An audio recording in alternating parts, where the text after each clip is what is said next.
आज leader of opposition और हम जैसे शिक्षकों को अगर पेपर लीक पे ऐसे इवेंट करने पड़ रहे हैं, तो आप सोचिए पेपर लीक कितना बड़ा उद्योग है। और आप कहते हैं आवाज उठाना गलत है। आज मैंने बहुत हिम्मत की, जब मैं यहाँ आ रहा था तो तमाम टीचरों ने मुझे कहा कि आप लीडर ऑफ अपोजिशन के साथ देखेंगे। ये कैसा डर है? मैं इस डर को भी तोड़ने आया हूं कि हम सब मिलकर के अगर देश हित की बात होगी, पेपर लीक की बात होगी, तो हम ये आवाज उठाएंगे। और बगावत किसको करनी है? ये हक की लड़ाई है तुमसे, और ये हम हक लेकर रहेंगे। आज आपने बात सिस्टम की क्या है सिस्टम? जो पेपर बना रहे हैं, जो पेपर पहुंचा रहे हैं, जिनकी निगरानी में पेपर हो रहा है और उसके बाद लीक हो जा रहा है, ये सभी तो सिस्टम है। और आप कह रहे हैं सिस्टम फेल हो गया। कहने का मतलब है कि तुम जिन लोगों को जिम्मेदारी दे रहे हो, वो जिम्मेदारी ठीक से निभा नहीं रहे, और तुम क्या कह देते हो? सिस्टम फेल हो गया। रेल अच्छी दौड़ रही है तो सरकार को श्रेय चाहिए। सब कुछ, everything in this country is happening good in the नेतृत्व of प्रधानमंत्री। लेकिन जब प्रॉब्लम आ जाएगी, सिस्टम जिम्मेदार है। तब सिस्टम क्यों? 22 लोगों ने आत्महत्या कर दी। क्या देश के प्रधानमंत्री, शिक्षा मंत्री की संवेदना नहीं थी? इस पे नहीं आनी चाहिए थी? ये दर्द देश के लोगों का नहीं है?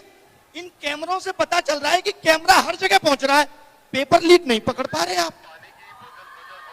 यानी आप जहां चाहते हैं वहां आपका कैमरा पहुंच जाता है, और जहां नहीं चाहते, अब आप कह रहे रीनीट करा तो लिया। ये तो वही बात हो गई, एक चोर 10 साल में 80 चोरी करता है। एक बार आपने उससे चोरी किया, धन छीन लिया, बस काम खत्म हो गया। ये कैसा न्याय है साहब? एक इंसान को भूख सिर्फ रोटी की नहीं है, उसकी पूरी आगे आने वाली पीढ़ी इस पेपर लीक से प्रभावित होगी। मैं ये मानता था, राहुल जी आपके सामने कह रही हूं, कि my PM is very visionary. ये कैसा विजन था कि हम नकली डॉक्टर बना रहे हैं, हम नकली इंजीनियर बना रहे हैं, और फिर हम आगे आने वाले 10 साल पे इस पे चर्चा कर रहे होंगे फला पुट टूट गया, और ऐसा होना शुरू हो गया है। ये क्यों हो रहा है? क्योंकि हम पेपर लीक नहीं रोक पाए। आप बात बात पे कहते हैं कि नेशनल सिक्योरिटी पे खतरा है, और जो बीएसएफ के एग्जाम में पेपर लीक से बंदा पहुंच रहा है, असली खतरा तो ये है नेशनल सिक्योरिटी पे। इस पे आपका ध्यान नहीं है, क्योंकि आप इसे ठीक नहीं करना चाहते। बात मंशा की है। आप जब पेपर लीक की आवाज, कोई भी पेपर लीक की आवाज अगर युवा उठाता है, तो सबसे पहले सरकार आके उसका बचाव करती है। नहीं, पेपर लीक नहीं हुआ। यानी आप पेपर लीक का नुकसान उठाएंगे, आप ही को साबित करना है कि पेपर लीक हुआ है कि नहीं, और सरकार नहीं मानेगी तो आपको कोर्ट जाना है, और कोर्ट का न्याय तो आपको पता ही है कि कितना न्याय मिलेगा आपको। तो ये दर्द पे आवाज कौन उठाएगा? इस दर्द को ठीक कौन करेगा? यही तो असली देशभक्ति है, जो ये सोच पा रही है कि अगले 10 साल बाद का भारत कैसा होगा। हमें आपने बहुत सपने दिखा लिए, अब 2047 के विकसित भारत का सपना हम सब पूरा करेंगे। कैसे? गलत पे आवाज उठा के, तभी तो पूरा होगा। वरना आजकल बहुत रील आती है सोशल मीडिया पे, एक गंदा सा कमरा होगा, रील आएगी, एआई साफ करके तुरंत डेवलप कर देता है। वरना 2047 में हम लोग रील में देखेंगे भारत गया है, पूरे भारत को 30 सेकंड में डेवलप कर देगी। ये डेवलप करने का तरीका है। शिक्षा व्यवस्था नींव है किसी सिस्टम की, किसी की भी। आप स्कूल बंद कर दे रहे हैं क्योंकि बच्चे नहीं आते। भाई आपने क्यों नहीं सोचा बच्चे क्यों नहीं आते?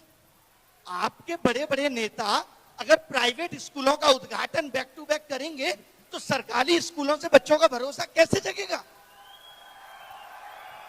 सरकारी, सोचिए, वो भारत जो आज विश्व गुरु बनने की बात कर रहा है, जिसका डंका देश में, वर्ल्ड में बज रहा है, उसके यहां सरकारी स्कूलों में लड़कियों के लिए टॉयलेट नहीं है।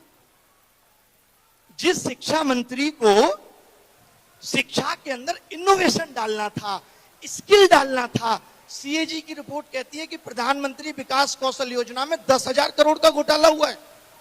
आप सोचिए, स्किल डालोगे न्यू एजुकेशन पॉलिसी लाए आप, ठंडे बस्ते में पड़ी है, कितनी इंप्लीमेंट कर ली? आपको तो फुर्सत ही नहीं है कि कभी आप बता सकें कि इंप्लीमेंट हुई कितनी है।